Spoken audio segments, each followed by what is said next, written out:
وہ پوچھتی ہے کہ حضور انجیر اور زیتون خاص طور پہ قرآن شریف میں کیوں ذکر فرمائے گئے؟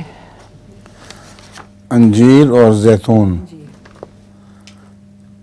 زیتون تو متعلق تو اتنا مجھے پتہ ہے کہ جب حضرت نوح کی کشتی پہاڑی پر لگی تھی تو آپ نے ایک کبوتری، جو کبوتر رکھے ہوئے تھے جو ساتھ، ان کو چھوڑا، وہ دیکھ کے آئیں کہ کوئی خشکی کی جگہ ہے کہ نہیں.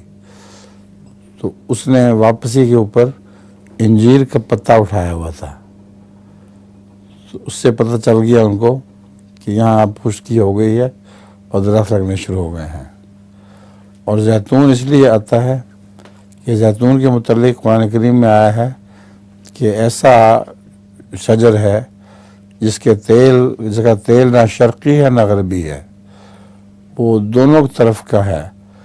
تو زیتون سے مراد حضرت صلی اللہ علیہ وآلہ وسلم کی وہ تعلیم ہے جو نہ مشرقی ہے نہ مغربی ہے، بلکہ ہر جہاد، سب جہاد کی تعلیم ہے.